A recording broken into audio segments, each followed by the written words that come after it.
Waalaikumsalam. Kenal diri Ustaz dulu. Nama saya Engku Ahmad Fadil. Dari segi background saya dulu pensyarah undang-undang di UIA. Sekarang saya bekerja sendiri, ada syarikat sendiri. Kami jalankan sekolah kafah transit, sekolah kafah hati murni. Masya-Allah. Jadi kenapa buat BE? Okey, kadang-kadang saya terfikir, bila saya terlibat dengan BE ni, soalan yang common orang tanya adalah why BE. Tapi macam dah lama saya fikir macam sepatutnya soalan dia why not. Why not? Sebab all the ingredients tu bagi saya dah ada, dah complete. Sebab macam saya sebut tadi lah, saya memang minat dengan MLM ni sejak dari zaman student lagi. Tahun 90-an masa saya kat UIA saya dah minat. Cuma nak dapatkan yang betul-betul ada ingredient MLM yang genuine tu tak senang juga. Banyak juga yang menyamar ataupun mungkin yang dia punya fundamentals dia tak kuat. Jadi kat BE saya tengok, first saya tertarik dengan produk, because produk dia saya tengok dah lah ada scientific research kan. Dia punya experience, user experience tu sangat-sangat fantastic. Bila saya tengok video-video pengalaman orang tu, saya kata macam ada wow factor kat situ. Masa tu mereka perkenalkan saya Bifil. Masa Bifil tu saya tengok wow lah. Kenapa tu ambil Bifil? Bukan saya ambil, tapi saya tengok pengalaman orang yang ambil. Maknanya kan ada yang dah ada blockage lah apa semua, tiba-tiba dia boleh clear balik. So macam bagi saya tertarik lah produk macam tu. Badan bila saya dah terlibat, sebenarnya bukan satu produk je yang fantastic. Bila saya dengar tentang Syuruto pun ada wow, Aulora pun ada wow. So bagi saya tak kurang daripada 6, 7. Yang saya baru macam sedar iVision. iVision kan macam tenggelam sikit nama dia kan. Tapi kalau tengok pengalaman tu, Masya Allah, orang recover daripada masalah mata tu sangat-sangat fantastik lah. So itu core backbone of business adalah produk yang orang memang nak. Kan bagi saya produk BE ni letak tepi marketing plan pun orang masih nak produk tu. Itu satu kekuatan lah. And then barulah dia buka minda saya. Dia kata ada, because saya yang perkenalkan saya tu saudara dari Terengganu. So dia kata adik dia nama saya Hafiz, part time pun income dia dah Masya Allah. So saya terkejut sebab biasanya kalau yang dulu-dulu punya dia makan tahun juga untuk dapat income yang macam tu.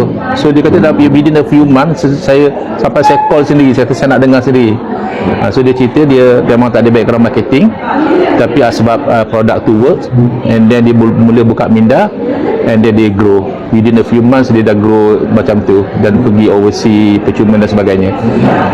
Dan yang ketiga yang menyebabkan saya lebih yakin adalah cerita tentang bagaimana syarikat ni ditubuhkan.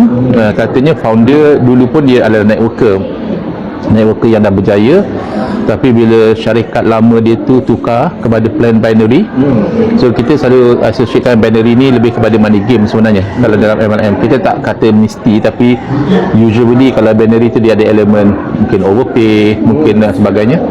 So dia buat keputusan untuk dia keluar, dan dia tubuhkan BE untuk buat MLM yang sebagaimana sepatutnya. So kat situ bagi saya confidence lah, sebab people yang jalankan pun kena ada integrity. So sebab saya kata why not, produk dah bagus, plan pun tak terlalu susah sangat, tapi masih lagi plan yang boleh bayar, bukan overpay, dan orang yang jalankan bisnes tu pun orang yang ada faham tentang network tu sendiri. InsyaAllah. Terima kasih Ustaz. Tanya satu soalan. Ustaz rasa ini faktor syariah? Okey, yang tu sebenarnya tak boleh pakai rasa. Sebab patut syariah tu kan bab hukum kan. Kalau rasa, saya kata kalau bab rasa ni, kalau macam master chef itu boleh lah, rasa kurang manis, kurang garam kan. Tapi kalau hukum dia tak boleh pakai rasa. Dia kena tengok betul-betul dia punya perjalanan dia.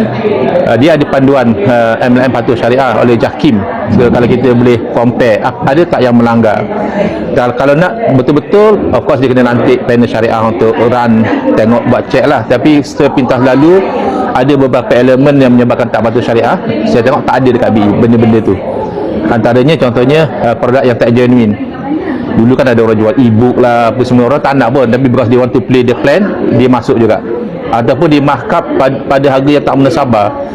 Dia nak main money game, tapi dia nak letak produk sebagai topping. So dia buatlah kopi misalnya. So kopi sekotak paling-paling berapa? Kita paling-paling RM50 lah, agak premium. Tapi kalau dah kopi harga 600, 700, money game. Itu elemen tu nampak tak ada. Memang ada produk BE yang up, orang kata harga kayangan, tapi sesuai kot. Kalau yang tersumbat boleh clear, apa sangat, a few hundred. Tapi kalau kopi saya tengok baru 30 lebih kan. So memang harga kopi. Kalau spirulina memang ratus, tapi dapat jumlah yang banyak. So saya tengok BE tak ada isu dari segi harga. Pricing dia tu munasabah dengan benda dia. Kalau yang ingredient dia macam dia kata ingredient tu memang pekat, so harga dia tinggi lah. Kemudian dari segi yang terakhir saya tengok dia tak ada elemen inventory front loading. Yang tu yang menyebabkan tak patut syariah. Yang asalnya produk bagus, marketing plan okey, inventory front loading maksudnya dia main plan. Kalau orang lama dalam M&M dia tahulah, kita main plan je, main plan, kita jual opportunity. So dia akan suruh orang beli produk banyak sekaligus. Mungkin join dia dalam sistem kita, dia kata you kena beli 20,000 worth of produk, you kena beli 30,000 worth of produk, siap buat loan dan sebagainya.